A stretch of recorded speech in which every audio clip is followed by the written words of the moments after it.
In June of 2000, Samsung manufactured a phone with an inbuilt camera that had 0.35 megapixels, the first of its kind, but you had to hook it up to your computer to get the photos. So imagine taking a photo, not knowing how it will look like until you check it through your computer.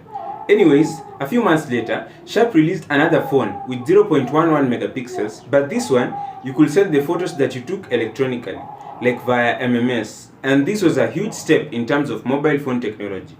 So the cameras in phones got better and better as the days went by until it reached a point where cameras were essential features in phones, and they still are. Nowadays, you find someone buying an overpriced phone with terrible features but a good camera just for the sake of the camera. And by the way, if you've noticed, I've been doing a lot of explaining videos lately and they don't really fit into this Tech Talks category. So I've decided to create a new series called Tech Explained or Tech Explained, a combination of the word tech and explain. And I'm not sure if it's a good name, but we'll call it that for now. So that's just a heads up for the 163 of you who are subscribed to me so far. Yeah. What's up guys, how are you doing? Hope you're having a nice day. I'm Milan and welcome back to Fuzi Tech. Without wasting any more time, let's get to the video. And by the way, I've left timestamps, so if you'd like to skip to a particular part in the video, the pleasure is yours. So, the selfie camera was later introduced and it was mainly for video conferencing or meetings. But in April 2014, the HTC One M8 introduced dual lenses with a 4 megapixel main and 2 megapixel depth sensor. That meant that you could add some effects such as background blur. This idea was quite great, but the execution, it was truly awful. It was sort of a gimmick, so it didn't catch on. But later on, in 2016, LG released the LG G5 with dual cameras and it was definitely not a gimmick. The main sensor was a 16 megapixel one, while the secondary one was an 8 megapixel ultrawide lens with angles of up to 135 degrees. You could actually switch from one camera to the other camera, and that was a game changer. Manufacturers finally started seeing the importance of having dual cameras. A few months later, Huawei, in partnership with Leica, released the Huawei P9 with dual cameras too. But the second one was a monochrome lens, so basically better black and white photos, and it worked really well. Later on in the iPhone 7 Plus, the Samsung Galaxy Note 8, OnePlus 5 all had dual lenses. Then later on they improved to 3 lenses or 4 lenses until to this point where it's almost impossible to get a phone with a single camera at the back. Anyways, all these lenses are of different purposes and that's what you're going to talk about in this video. First off, you're going to start with the wide angle lens, which is basically the primary lens. This type in all smartphones as long as they have cameras. Also, most selfie cameras use this type of lens. The primary lens is always the best in the phone as it's the most used one. Its focal length usually ranges from 22 to 30 millimeters. So the shorter the focal length means a wider angle of view, and hence the name wide angle lens. So the size of the scene to be captured is dependent entirely on the focal length of the camera. The number of megapixels vary from one phone to another, but basically the average is usually 12 megapixels, which may be enhanced, and that's why most phones with high megapixels are mostly multiples of 12, such as 24, 48 or 108 megapixels. This story of megapixels is more complex and may take a whole other video which I'll make. Anyways, let's get to understand the wide angle. To get to understand the wide angle lens more, we need to talk about the ultrawide lens. So just from the name, the ultrawide lens is sort of an enhanced version of the wide angle lens. It takes a more larger angle than the normal wide angle lens. While the wide angle lens has a field of view of around 80 degrees, the ultrawide lens has an extended field of view of 125 degrees. So for example, you're taking a landscape photo of a group of like 7 friends, and unless they are cramped up together with the usual primary camera, you need to take a few paces back so that as to capture all of them all together. But if you switch to the ultrawide lens, they'll fit perfectly without you moving back. Now, when they were new, there could be some distortion at the extreme ends, but as the days went by, the tech got better and the phones made adjustments and they got better and better. So the focal length of the ultrawide cameras range from 12 to 18 millimeters. And if you can remember, the shorter the focal length, the wider the angle of view. So since it's short, the angle of view will be quite wide. But with the wider angle of view, you lose magnification. You can still zoom, yes, but the image quality will be terrible. So with zoom, you need a different type of lens, the telephoto lens.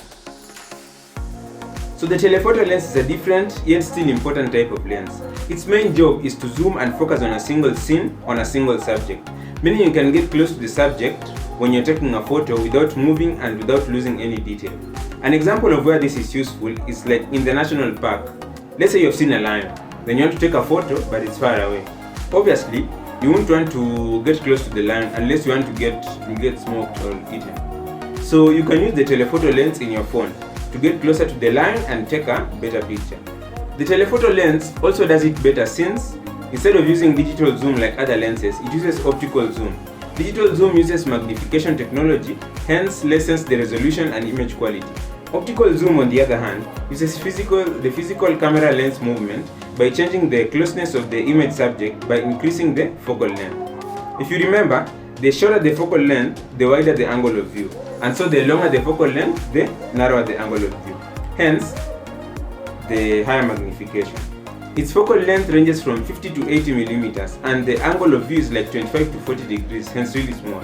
Telephoto lenses also help in portrait mode by identifying how close objects are, blurring the background and focusing on the foreground. Speaking of closeness of objects, we can now talk about the macro lens. So the macro lens is another type of lens useful for close-up photography. If you want to capture the small, minute details of the subject, it's the one for you. How it does this is that it acts like sort of a magnifying glass, so it magnifies small things that are close enough, like a microscope. You can't use macro lenses to take images of big subjects, but instead, you can use it to take a photo of, say, an insect or a leaf. If you take a photo of the same small subject using a normal wide-angle lens and compare it with one from a macro sensor, you'll discover that the one from the macro lens has way more details. It zooms on the image and blurs the background, making it look quite exceptional.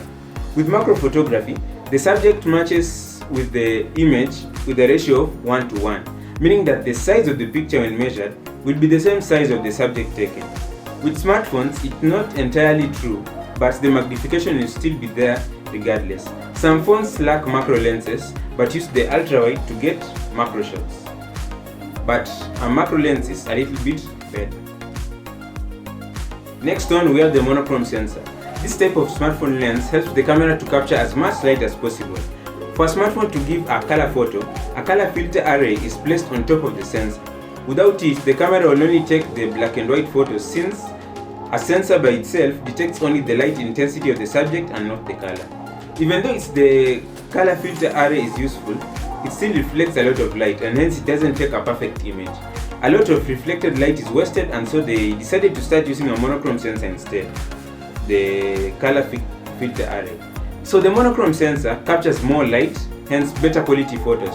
It also helps in low light mode since the lighting will be more exposed. This sensor also helps capture true black and white photos. The next type of lens is a depth sensor. What it does is measuring the depth of the subject of the image. It does this by using the speed of light to measure the distance between the sensor and the subject. By doing that, it can measure the depth of the background and the foreground and help in blurring of the background during portrait mode. Also, during video, it helps in live focus by using the information to blur the background even when in movement, and since it's quick, the focus on the subject during the video will be much better. It's not common in many phones, it's mostly found in flagships and higher mid-ranges, and it's quite useful. Finally, we have the Periscope Lens.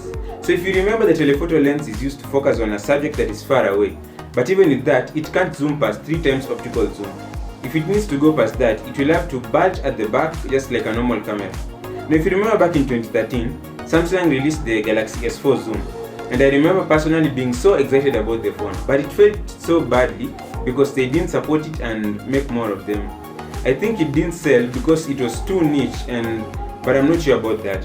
There are probably more factors that led to that. What I'm sure of it is that if it were being sold currently, I will want to buy it. Anyways, since manufacturers didn't want phones with massive camera badges at the back that zoomed out and in, they decided to use technology like that of a submarine periscope. A prism reflects light and enters the camera directly and directs it to the sensor, which is positioned on its side. As a result, it gets to zoom further than a normal telephoto camera lens. Since it zooms further, it obviously has a longer focal length of between 103 to 125 millimeters, and the angle of view is much smaller, like an angle of 20 degrees or something like that. An example of a phone with a periscope lens is the Galaxy Note 20 Ultra. Multiple lenses in smartphone cameras don't warrant better quality pictures, but as you have seen, each have their specific functions which are all useful aside from the gimmicks. Now that you know what they do, you can get your next smartphone based on that information.